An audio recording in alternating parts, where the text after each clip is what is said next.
Bonjour et bienvenue sur Raturix Legends. Aujourd'hui on se retrouve pour la première vidéo d'une nouvelle série dans laquelle je vous expliquerai les bases sur un sujet. Et pour ce premier épisode, j'ai choisi l'origine des noms des mois parce que pour nous cela peut paraître banal, mais ils sont en fait le fruit d'une longue histoire et cela peut toujours être intéressant de la connaître. Je tiens, avant de commencer la vidéo, préciser que je ne suis ni historien ni linguiste, je ne pourrais donc pas vérifier mes sources. Bref, ne perdons pas de temps, Jean-Claude, balance l'intro. Ok, poteau.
Le mois de janvier est emprunté au latin Januarius qui tire son nom de Janus, dieu du commencement et des serrures dans la mythologie gréco-romaine. Il faut savoir qu'à l'origine c'était Mars le premier mois de l'année. Il faudra attendre -46 à Rome et 1563 en France pour que ce titre revienne au mois de janvier. Pourquoi je n'ai pas trouvé ? Peut-être justement parce que ce mois était associé au commencement et donc qu'il devait se retrouver au début de l'année. Si vous êtes trouvé, laissez-moi l'explication dans les commentaires, ça m'intéresse.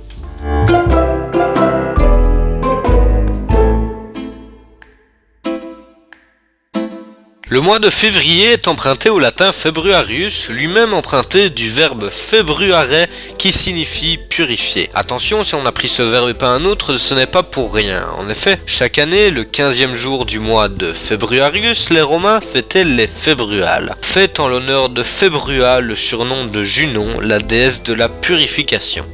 Durant ces fêtes, on y faisait toute une série de sacrifices destinés à purifier l'âme des morts qu'on appelait Man, qui était très importante dans les croyances des Romains.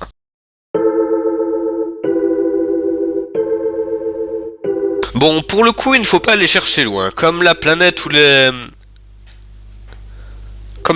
ce mois est nommé ainsi en l'honneur du dieu Mars. Dieu très important puisqu'il s'agissait pour les Romains du dieu de la guerre. Et les Romains sont d'après bon nombre d'historiens le symbole de la précision et de l'organisation militaire. Vous ne me croyez pas ? D'accord, l'armée romaine est composée de deux factions, l'armée de terre et la flotte navale. La flotte navale est composée de 8 escadres qui comprennent chacune une centaine de bateaux. L'armée de terre est composée de 30 légions, une légion est composée de 10 cohortes, chacune dirigée par un centurion secondé par un optio, et de 120 cavaliers. Chaque cohorte, sauf la première, comprend 3 manipules qui comprennent elles-mêmes 2 centuries. Cette dernière est composée de 10 unités de base, c'est-à-dire 80 soldats. La première cohorte est un peu spéciale. Les centurions sont dirigés par un Primius Pilius. Elle ne comporte que 5 centuries, mais 160 hommes, soit plus de 800 légionnaires. Dans chaque légion, devant sont placés les jeunes soldats entre 20 et 30 ans, puis les soldats normaux entre 30 et 40 ans, puis les vétérans de plus de 40 ans. Et tout ce petit monde est dirigé par un legatus, lui-même subordonné par l'empereur.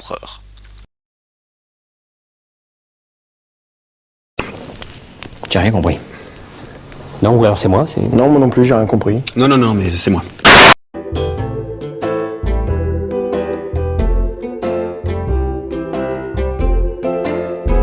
Le mois d'avril vient du latin aprilis et à partir de là, ça devient compliqué. Parce qu'on ne sait pas vraiment aller plus loin avec certitude. Il y a deux hypothèses. La première dit qu'aprilis vient d'apreto temporem qui signifie la saison où tout est éclos. La deuxième dit que non, il viendrait de l'adjectif apricus qui signifie ensoleillé. Aujourd'hui, la question est encore fort débattue et je n'ai pas trouvé d'argument supplémentaire qui irait pour l'un ou pour l'autre.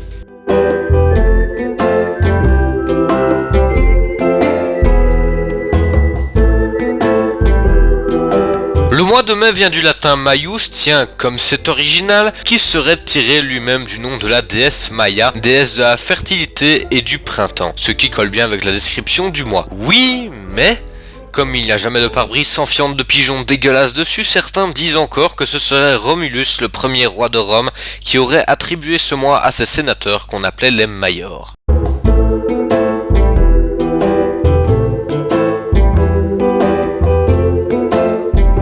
Le mois de juin vient du latin Junius, ça on en est sûr, mais pour ce qui est du reste, nous avons deux étymologies possibles. Et ben décidément, les gens qui ont décidé du nom des mois avaient autant d'originalité que Mathusalem.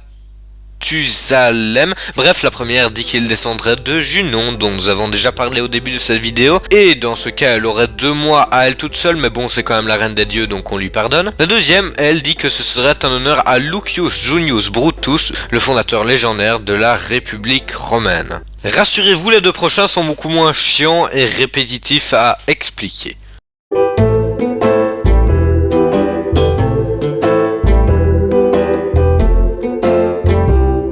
Contrairement aux autres mois, juillet et août ne se sont pas toujours appelés comme cela. À l'origine, on les appelait Quintiliis et Sextiliis.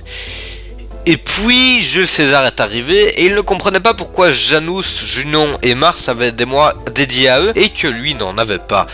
Donc, il a fait dédier un mois à son nom et c'est pour cela que le mois de Quintiliis est devenu Julius puis Juillet. Et puis 30 ans plus tard, Auguste est arrivé, a plagié César et a donné son nom au mois de Sextiliis qui est devenu Augustus puis août. Bon, entre les 2 dernières étapes, j'ai pas trop compris ce qui s'est passé.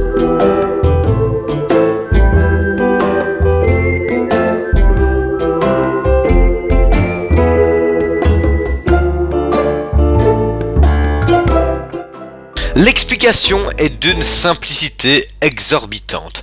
Bon, on a déjà vu que pour les Romains, l'année commençait au mois de mars. Vous faites le calcul, les mois de septembre, octobre, novembre et décembre sont donc les 7e, 8e, 9e et 10e mois de l'année. On prend les préfixes latins septem, octo, novem et decem, qui signifient 7, 8, 9 et 10. On ajoute bre et ça donne le nom des 4 derniers mois de l'année, septembre, octobre, novembre et décembre. Voilà, cette vidéo est maintenant terminée. Merci d'être de plus en plus nombreux sur la chaîne. On vient de dépasser la demi-centaine. Pour vous, cela ne doit pas représenter grand chose, mais pour moi, c'est un beau palier que je voulais atteindre. Si elle vous a plu, n'oubliez pas d'aimer la vidéo, de laisser un commentaire, de vous abonner à la chaîne pour ne rater aucune des prochaines vidéos. Vous pouvez aussi me suivre sur Twitter et Facebook. Vous pouvez aussi me proposer des anecdotes pour les prochains Le Saviez-vous ou pour les sujets à proposer pour les prochains La Base à connaître. C'était Raturix pour vous servir. À toutes. Jean-Claude, je t'avais pas dit de changer la phrase de conclusion? Non? Ah, d'accord. Ouais.